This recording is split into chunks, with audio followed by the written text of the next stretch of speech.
चित्त और पुरुष, जो परस्पर अत्यंत भिन्न है, प्रतीतियों का अभेद भोग है परार्थ प्रतीति से। भिन्न जो स्वार्थ पीति है, उसमें संयम करने से पुरुष का ज्ञान होता है, अर्थात पुरुष विषयक प्रज्ञा उत्पन्न होती है। अन्व्यार्थ, चित्त और पुरुष जो परस्पर अत्यंत भिन्न है, इन दोनों की प्रतीतियों का अभेद भोग है। उनमें से परार्थ प्रतीति से भिन्न जो स्वार्थ प्रतीति है, उसमें संयम करने से पुरुष का ज्ञान होता है, अर्थात पुरुष विषयक प्रज्ञा उत्पन्न होती है। व्याख्या: सत्व अर्थात चित्त प्रकाश और सुख रूप होने से और पुरुष ज्ञान स्वरूप होने से तुल्य जैसे प्रतीत होते हैं, किंतु वास्तव में ये दोनों अत्यंत भिन्न है, क्योंकि चित्त परिणामी, जड़ और भोग्य रूप है और पुरुष निर्विकार, चैतन्य और भोक्ता स्वरूप है। इस जड़ चित्त में चैतन्य पुरुष से प्रतिबिंबित होकर जो दुख सुख और मोह रूपी वृत्तियों का उदय होना है, यह प्रत्याविशेष है, क्योंकि इससे चित्त के धर्म, सुख दुख और मोह आदि का चित्त में प्रतिबिंबित चैतन्य पुरुष में अध्यारोप होता है। यही प्रत्याविशेष अर्थात चित्त और चित्त में प्रतिबिंबित चेतन के प्रत्ययों का अभेद भोग है। यह भोग रूप प्रत्यय यद्यपि चित्त का धर्म है, तथापि चित्त को पुरुष के अर्थ वाला होने से और पुरुष का चित्त का भोक्ता होने से यह भोग रूप प्रत्यय भी परार्थ अर्थात पुरुष के अर्थ है। और जो भोग रूप प्रत्यय से भिन्न चेतन मात्र को अवलंबन करने वाला पौरुष्य प्रत्यय रूप चित्त का धर्म है, वह स्वार्थ प्रत्यय है। अर्थात यद्यपि सुख दुख आदि के अनुभव का नाम भोग है और भोग का अनुभव करने वाला भोक्ता कहलाता है, ऐसा भोग कर्तृत्व रूप भोक्तृत्व निर्विकार चेतन पुरुष में भी वास्तव में संभव नहीं है। तथापि चित्त के धर्म इस प्रत्यय रूप भोग सुख दुख आदि का पुरुष के प्रतिबिंब द्वारा पुरुष में आरोप स्वरूप ही है। जैसे स्वच्छ जल में प्रतिबिंबित चंद्रमा में जल के कंपन से चंद्रमा कांपता है, ऐसा कंपन का आरोप होता है। वास्तव में चंद्रमा में कंपन नहीं होता है।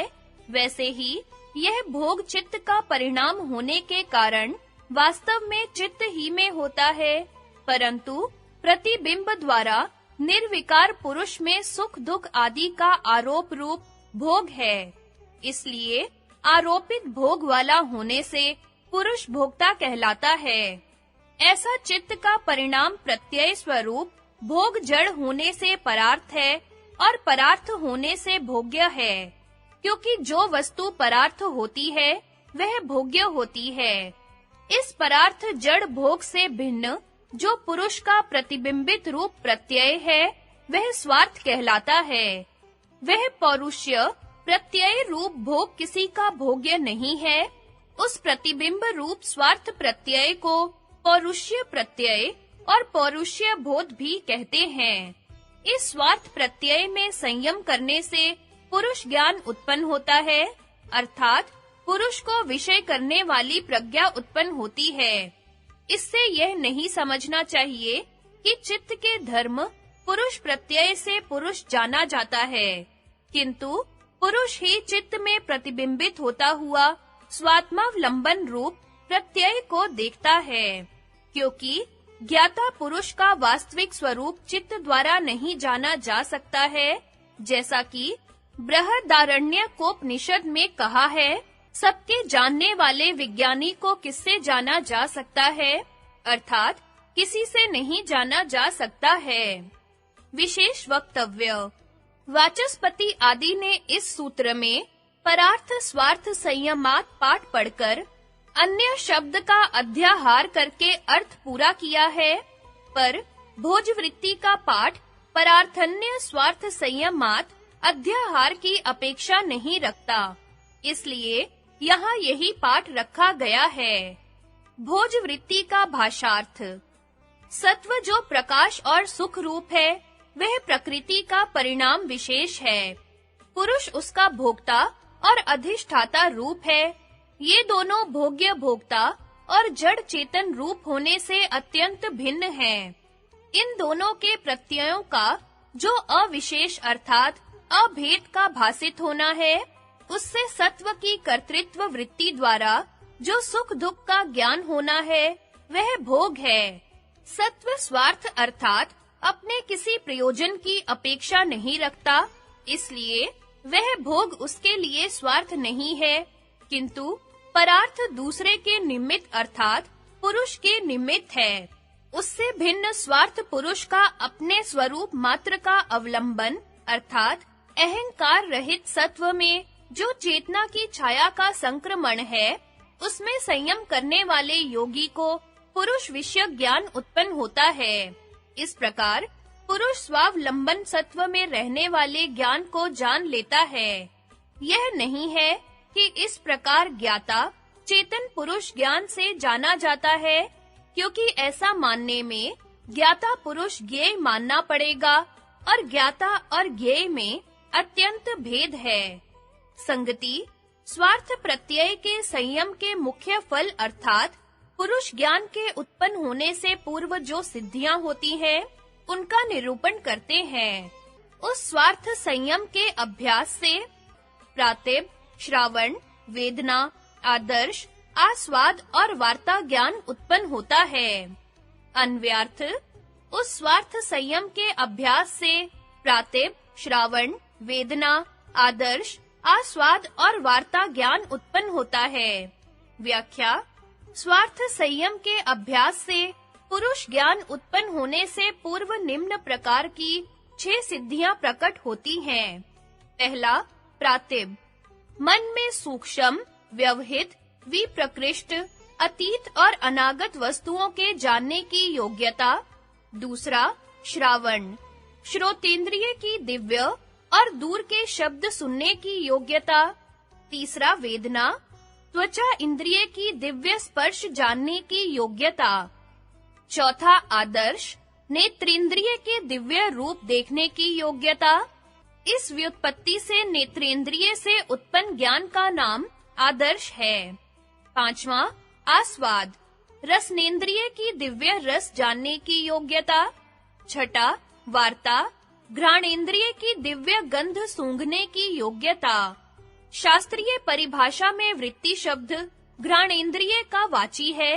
गंध जिसका विषय है वह वृत्ति है, अर्थात नासिकाग्रवर्ती घ्राणेंद्रिय है। उससे उत्पन्न हुआ ज्ञान वार्ता कहलाता है। संगति स्वार्थ प्रत्यय का संयम पुरुष ज्ञान के निमित्त किया है। उससे पूर्व इन सिद्धियों को पाकर योगी अपने आप को कृतार्थ मानकर उपराम को प्राप्त न हो जावे, किंतु पुरुष ज्ञान के लिए बराबर प्रयत्न करता रहे।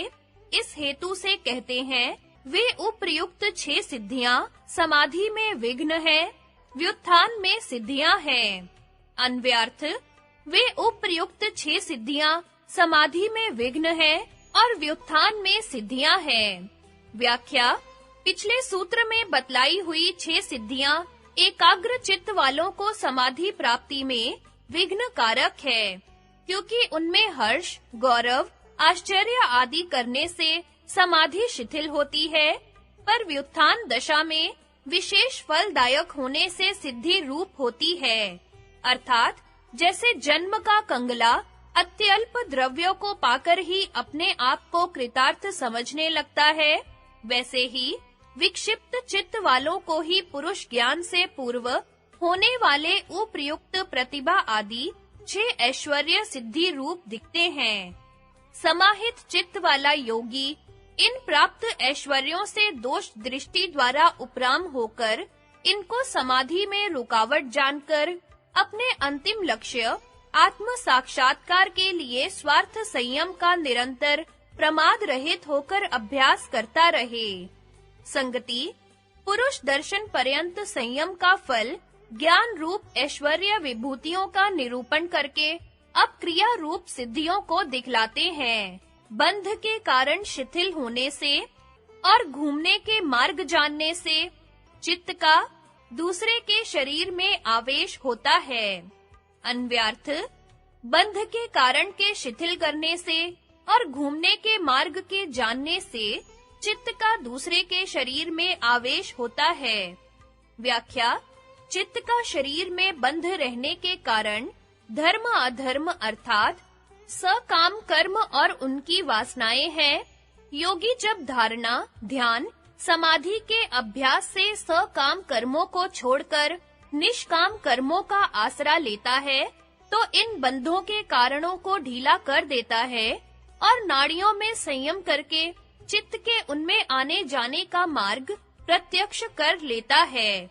इस प्रकार जब बंध के कारण शिथिल हो जाते हैं और नाड़ियों में चित्त के घूमने का मार्ग पूरा ज्ञान हो जाता है, तब योगी में यह सामर्थ्य हो जाती है कि वह अपने शरीर से चित्त को निकालकर किसी दूसरे शरीर में डाल सके। चित्त के अनुसार ही इंद्रियां भी यथास्थान आवेश कर जाती हैं। टिप्पणी: आत्मा और चित्त व्यापक है, पर नियत कर्मों के वश से ही शरीर के भीतर रहते हैं। उनका जो भोक्ता और भोग्य बनकर बंध जाना है, वह ही शरीर का बंधन है। इस बंधन का कारण धर्म और अधर्म जब समाधि से शिथिल अर्थात कृश हो जाता है, तब हृदय से लेकर इंद्रियों के द्वारा विषयों के सम्मुख जो चित्त का प्रचार है, उसका ज्ञान हो जाता है। यह चित्त को बहाने वाली नाड़ी है। इससे चित्त बहता है अर्थात विषयों में जाता है, और यह नाड़ी रस और प्राण आदि को बहाने वाली नाड़ियों से भिन्न है। जब अपने और दूसरे के शरीर में चित्त के संचार को जान जाता है, तब दूसरे के मृतक शरीर में वह जीते हुए शरीर में चित्त के संचार द्वारा प्रवेश करता है। दूसरे के शरीर में प्रवेश होने पर चित्त के पीछे अन्य सब इंद्रियां भी साथ हो लेती हैं, जैसे रानी मक्खी के पीछे अन्य मक्खियां। दूसरे के शरीर में घुसा हुआ योगी अपने शरीर की तरह उस शरीर में बरतता है, क्योंकि चित्त और पुरुष दोनों व्यापक हैं। इसलिए भोगों के संकोचन का कारण रूप कर्म यदि समाधि से हट गया, तो स्वतंत्रता के कारण सर्वत्र ही भोग संपादन हो सकता।